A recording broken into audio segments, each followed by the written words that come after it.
हर हर महादेव सभी को। कैसे हैं आप सभी? उम्मीद करती हूँ सभी स्वस्थ और एकदम मस्त होंगे। तो चलिए करते हैं आज का रिएक्शन वीडियो स्टार्ट। तो आज मैं रिएक्शन देने वाली हूँ अंशु की भाभी सपना के ऊपर।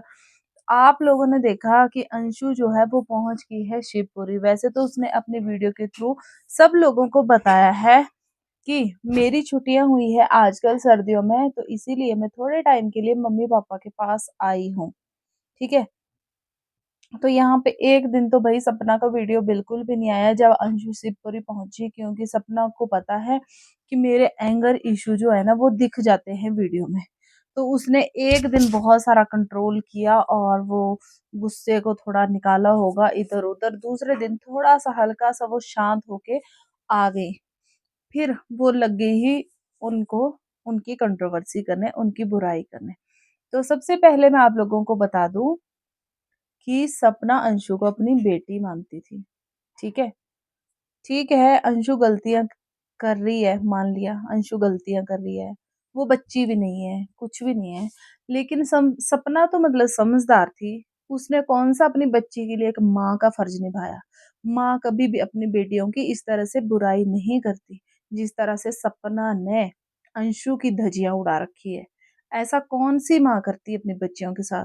और उस बच्ची ने क्या गुनाह कर दिया है? मुझे तो यही समझ नहीं आता कि रो धो के भाई सपना क्यों अंशु के पीछे पड़ गई है। अब उसको ये लगा, देखो, अगर वो अपनी बच्ची मानती है ना अंशु को, तो शिवपुरी जाने से सपना को क्यों जलन हो रही है? और उसकी जलन जो है ना वो उसके वीडियो में साफ साफ दिख रही है। अगर आप लोगों ने वीडियो नहीं देखा तो आप लोग जाके उसका वीडियो देखो सपना का, आप लोगों को खुद ब खुद समझ आ जाएगा। ठीक है। एक दिन तो उसने अपना गुस्सा, क्योंकि होता है ना गरम गरम में, उसको भी पता है कि उसका गुस्सा दिख जाता, हमें भी पता है बहुत ज्यादा। लेकिन सेकंड डे भी उसका जो जलन थी ना वो सामने दिख रही थी। तो अपनी बच्ची से कौन जलन रखता है? अगर उसकी बच्ची वहां चली भी गई तो उसको क्यों जलन हो रही है? साफ साफ साफ पता लग रहा है कि यहाँ पे किसी को बच्ची बुच्ची नहीं माना गया था, सिर्फ और सिर्फ उसका यूज किया गया है। मैंने पहले भी आप लोगों को बताया था अपनी वीडियो के थ्रू कि सपना ने उसकी कोई हेल्प नहीं की है। क्या हेल्प की है? उसके मम्मी पापा उसका खर्चा देते थे। हाँ, अभी थोड़ी बहुत शॉपिंग वो कर लेती थी तो चलो, होता है घर के मेंबर ले ही आते हैं। अगर उनको भी काउंट कर रही है, अगर बेटी मानती है और उन चीजों को भी काउंट कर रही है, तो क्या बोले ऐसी माँ को। तो ऐसी माँ होने से तो भाई, पर वही है ना, सगी माँ नहीं है ना, भाभी है। भाभी भाभी होती है, इसका मतलब उसने खुद व खुद वो कर दिया। और जब मतलब सूरज भैया की वो हुई थी, सूरज भैया नहीं रहे थे, तो अंशु ने ही इसका सब कुछ किया। इसकी बच्चों की सुसु पॉटी, इसकी देख रेख। फिर उसके बाद राजवीर भैया, तब भी अंशु साथ होती थी हमेशा। फिर जब राजवीर भैया नहीं रहे तो इसने ही इसका इसका सपना का पूरा सेवा पानी किया है। सपना ये बात क्यों भूल जाती है? सपना हर बार क्या जाहिर करती है कि क्या कर दिया अंशु ने। क्या है उस बच्ची के पास एक पैसों के सिवा?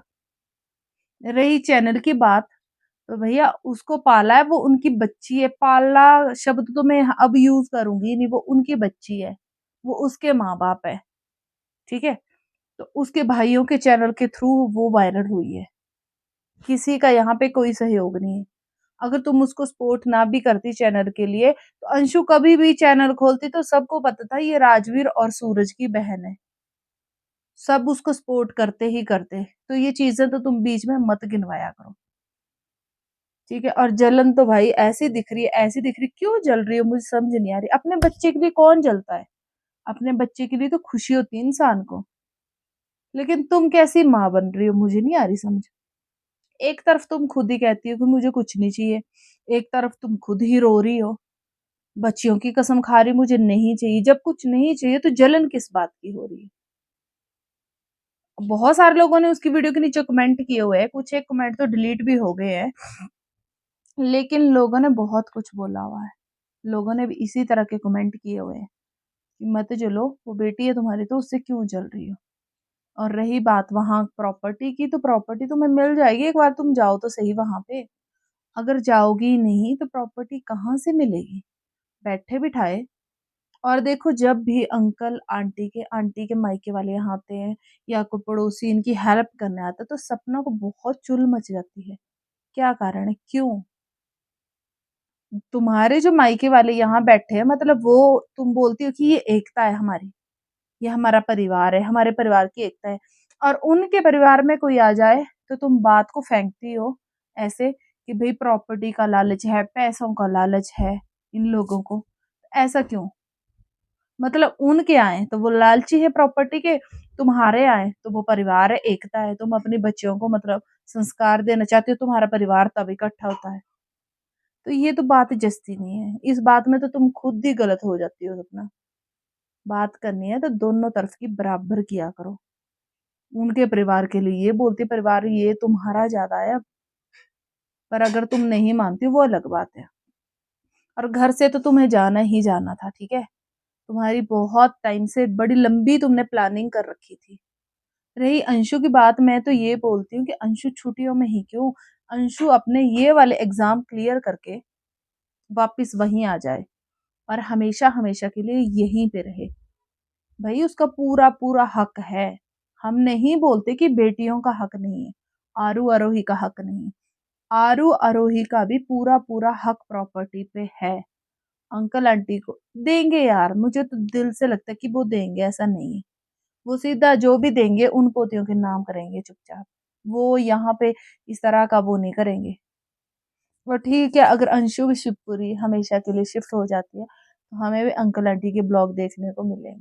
और साथ ही साथ में अंशु ने एक ब्लॉग बनाया था परसों चौथ का है शायद वो ब्लॉग, तो उसमें अंशु ने बोला था कि मम्मी ना मुझे बताती है कि ऐसे बोला कर ब्लॉग में। उसके भी रिएक्शन दिए लोगों ने कि हाँ, इसकी सास, सपना की सास अंशु की मम्मी जो है ना, वही तो भड़काती है कि ऐसा बोला कर, ऐसा बोला कर।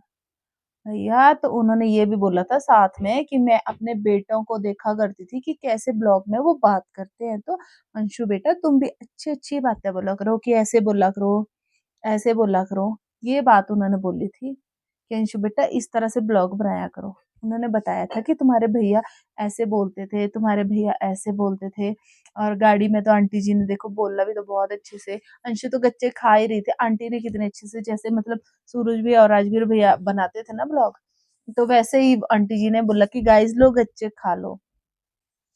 हम तो दिल से चाहते हैं कि अंशु अब वहीं पे रहे हमेशा, खुश रहे वो परिवार।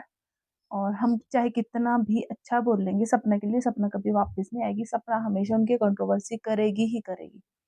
और कुछ एक लोगों का कहना है कि चलो ठीक है सपना बुरी है भाई, पोतियाँ थोड़ी नहीं बुरी। पोतियाँ नहीं है बुरी, पोतियों से उनको प्यार है। ऐसा नहीं होगा कि उनको प्यार नहीं होगा, लेकिन माँ के पास बच्चियाँ रहेगी ना। अगर माँ चाहेगी तभी तो वो जा पाएँगे ना, माँ के साथ रिश्ता अच्छा नहीं है ना। अब देखो हमारे सास-ससुर है, हमारे साथ चाहे जैसा भी रिश्ता होगा, हम अपने बच्चों को थोड़ी ना कभी रोकेंगे दादू-दादी के पास जाने से। एक बात है ना, उदाहरण है एक। पर कुछ लोग ऐसे होते हैं, तो क्या पता अब सपना नहीं उनके साथ रिश्ता ही नहीं रखना चाहती, तो फिर क्यों वो इस तरह से करेगी? पर जलन तो भई साफ दिख रही है। एक तरफ बच्ची, अगर किसी को हम दिल से बच्ची मान लेते, तो उसके लिए जलन की भावना तो होनी नहीं चाहिए। अंशु ने किसी का बुरा नहीं किया, अंशु की कोई चालाकी नहीं, अंशु को चालाकी से यहाँ से भगाया गया था, ठीक है? सपना ने तब भी भगाया था, इसको बहुत सारा वो था ना लालच व्यूज़ का, कि ये भागेगी तब भी व्यूज़ मुझे मिलेंगे, फिर मैं चली जाऊँगी यहाँ से, फिर मुझे व्यूज़ मिलेंगे, उसके बाद मैं कंट्रोवर्सी अपनी आराम से करती रहूँगी। क्योंकि जितनी भी रिकॉर्डिंग है उसने शेयर की है ना, आप लोगों ने अगर ध्यान से सुनी होगी, जितनी भी रिकॉर्डिंग है आज तक सपना ने शेयर की है ना, वो उस हर एक रिकॉर्डिंग में दिख रहा है कि सपना प्लानिंग से चली हुई होती थी। अपने हिसाब से वो बात करती थी उस रिकॉर्डिंग में। सामने वाले को बोलने को इतना मौका मिलता ही नहीं था, ठीक है? तो जलन छोड़ दो, अपना बच्चियों को देखो, खुश रहो और ज़्यादा ही वो है तो अपने घर चले जाओ, दिक्कत है तो, तुम्हें भी आने से वो नहीं रोकेंगे। इतना हमें भी पता है, एक बार तुम जाके देखो, हम भी देखते हैं, हम भी खिलाफ हो जाएँगे फिर उनके, ऐसा नहीं है। एक बार जाओ तो सही, गेट खोलो तो सही अपने घर का। अगर तुम्हें इतना ही प्यार है तो जाओ फिर तुम भी। और अंशु को तब लेके आए क्योंकि वो बच्चियाँ पोतियों, इतनी-इतनी पोतियों को वो कैसे ले आएँगे अपने घर? क्या वो अपनी माँ के बगैर रह लेंगे? तो जब माँ ही नहीं आएगी तो इतने-इतने बच्चे कहाँ से आएँगे? पर जाएगी वो भी एक वक़्त पे, ऐसा नहीं है, उनको बड़ा होने दो थोड़ा। अपने घर से सबको लगाव होता है, पता है? अपने घर से कभी रिश्ता नहीं टूटता। आप बोलते हैं ना, अपना जो ब्लड का रिलेशन होता है वो कभी नहीं छूटता। इंसान अपने घर आता ही आता है वापस, तो बच्चियाँ तो ज़रूर आएगी, ये देख लेना तुमने। तुम कितना भी रोक लो, जैसे वो बड़ी होंगी, उस टाइम पे वो ज़रूर आएगी अपने घर। क्योंकि दादू-दादी के साथ उनका एक अच्छी बॉन्डिंग है, एक अच्छा रिश्ता बना हुआ है। शायद छोटी वाली को तो याद नहीं रहेगी इतनी, लेकिन बड़ी वाली को हर एक चीज़ याद है। और वो मिस भी बहुत करती है अपने दादा-दादी को, बहुत ज़्यादा।